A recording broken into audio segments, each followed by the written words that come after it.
Hello everyone. Today I wanted to talk about one of my favorite animated shows growing up called Regular Show, specifically the very first episode called The Power. As you may know, this is also referred to as a pilot episode where they kind of want to debut the show, see how it does for the general audience, and the show is sort of a reflection on J.G. Quintel's life. He often says that many of the themes and adventures they go through are kind of a reflection of what he went through during his college days.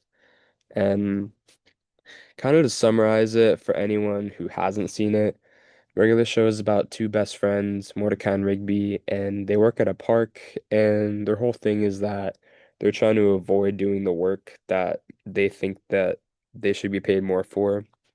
They slack off, they goof around, and always end up in some crazy situation. And in this episode, they find this magical keyboard that lets them change reality just by typing commands and singing it. And it's really entertaining. And at first, it's like they use it for dumb stuff like skipping chores and pranking their boss, but things get totally out of control, and reality starts to break apart when they decide that is more of a toy rather than something of a tool. At first, we see this episode as just some funny cartoon about some lazy friends messing up, and truly it is that. But as I grown up and I rewatched it for this class specifically, I realized that it's actually a really good reflection of power, control, labor, and resistance, and basically a cartoon version of real life struggles. And I chose it because it's such a good example of how media, even something aimed at younger audiences, can show us deep social themes. And in my brain, when I rewatched it, I looked at it through an ethnic studies lens, and I was able to see so many different concepts used and many different ideas of socialism and discriminatory acts just in the 10 minutes I watched. Slide two, ethnic studies concepts used. So, before I break it down and scene by scene, I'm going to go over the ethnic studies concepts I use in my analysis. First is the power and privilege. That's basically who has control, who doesn't, and how it affects relationships and opportunities. Second is resistance, how people push back or rebel against oppression or authority. Third is labor and class, which is about how work and social status define people's roles in society. Fourth, racialization, which is how society attaches meaning or stereotypes to groups. And sometimes it's even when race isn't directly mentioned. And I'm gonna get to that all later about how regular shows race versus how we kind of see it. And I'm gonna butcher this, but the last one is hegemony.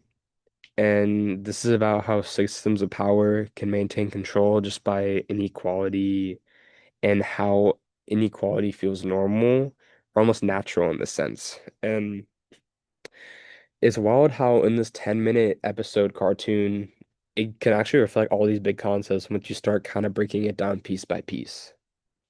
And I'm going to start with this next slide. Work and hierarchy in the park.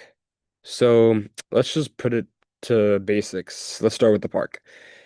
Basically, this is workplace and it represents a clear hierarchy. Mordecai and Rigby are the workers at the very bottom, the new hires, and Benson, their boss, is the authority figure and the one in charge. Every episode starts with him just yelling at them for not working hard enough. And to be honest, we see this with a lot of the workers at the park. We have Skips, who's the handyman. He's been there for many, many years, 3 centuries, as they mentioned. We have Pops, who's the son of the very, very big park director.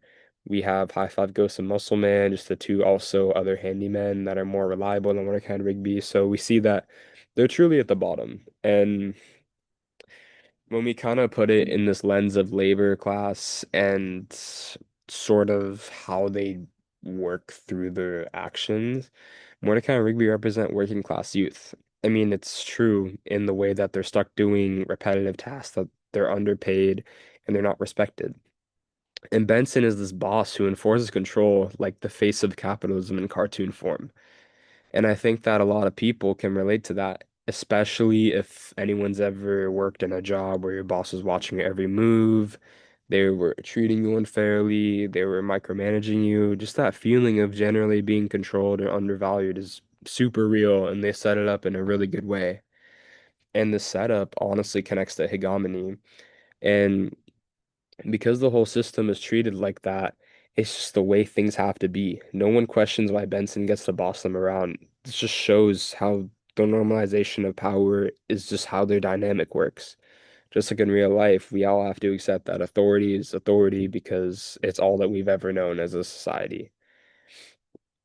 And what's interesting is that even though Mordecai and Rigby are frustrated, they don't really have the power to change the system. At least not until this episode where they find the keyboard.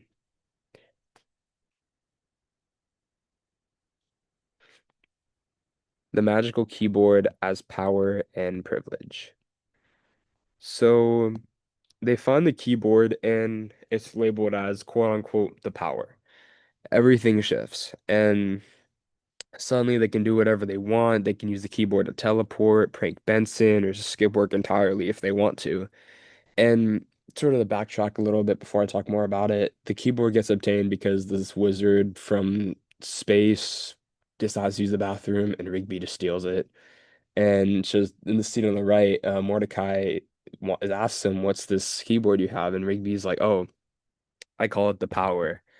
And it honestly, as it shows in this episode, symbolizes privilege. It's unearned. It's unearned power.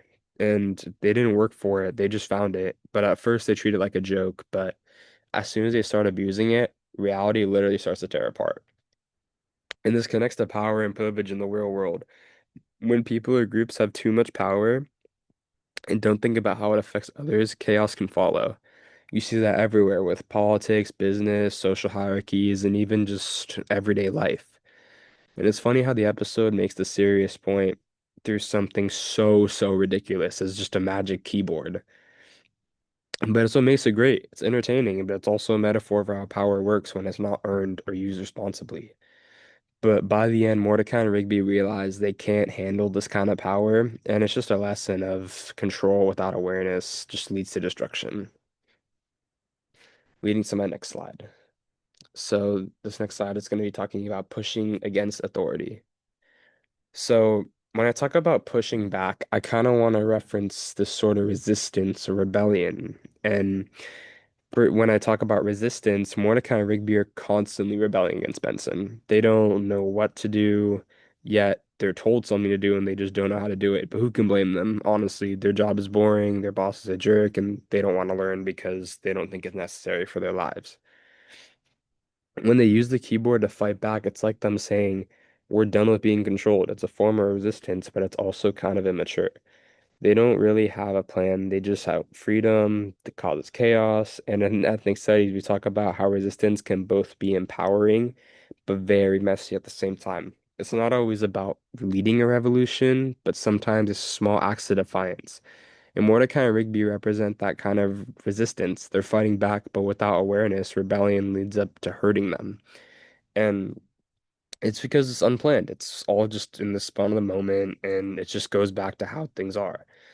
And in the end of this episode, we see everything goes back to normal. They clean the mess up. Benson yells at them, or else threatens their jobs being fired. It's pretty normal in this show, and it shows how systems of power often bounce back, and rebellion will always be there, but it will never be strong enough as hierarchy.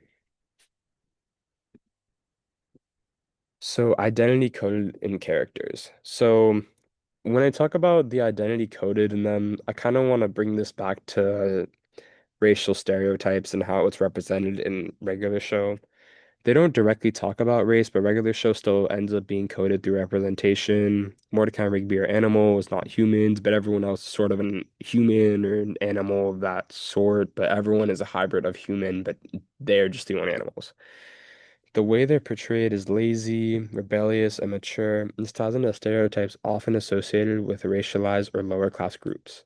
Benson, on the other hand, represents the strict authority figure who doesn't trust them or believe in their effort. It's subtle but mirrors how society stereotypes certain people as unmotivated and incapable, especially young men of color or working class youth. but it shows it through humor, but the dynamic still exists. It's one of those things you don't notice the kid, but as an adult, and you see it, you're like, okay, I can completely see how social commentary is just hiding under this little joke of, oh, he's not good enough. From cartoon to real life. And so I want to kind of bring this in this sense of hegemony. I want to go back to it. I want to talk more about it. So this whole show is built on that. And I think that Benson yelling at them becomes a part of the background. I mean, no one questions him, it just happens. And when Mordecai and Rigby gain the power, they briefly flip that structure. Like they're finally in control, but this whole idea reinforces them that they need to like get away from Benson's hold. But it's just how hegemony works. It convinces people that hierarchy is necessary, but in the sense that hierarchy needs to be there to remain balanced.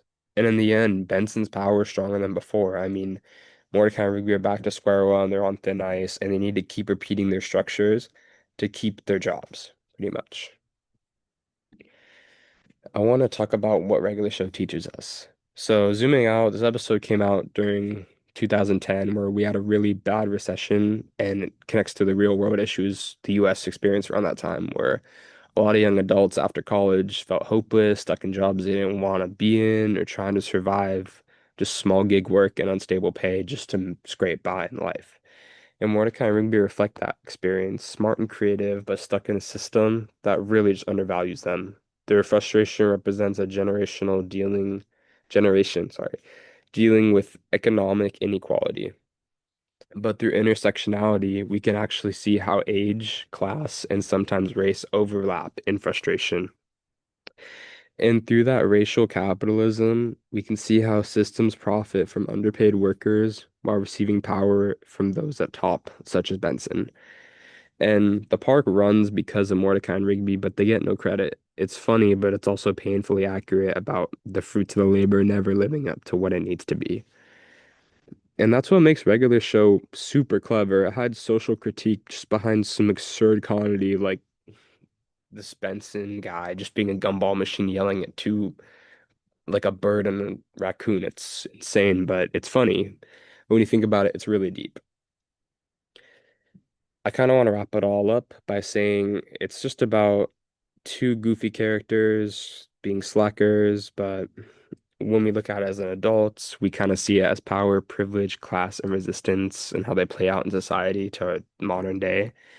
Mordecai and Rigby misuse the power and it leads to something dangerous. And it just shows how resistance without understanding can just repeat the same problems over and over again.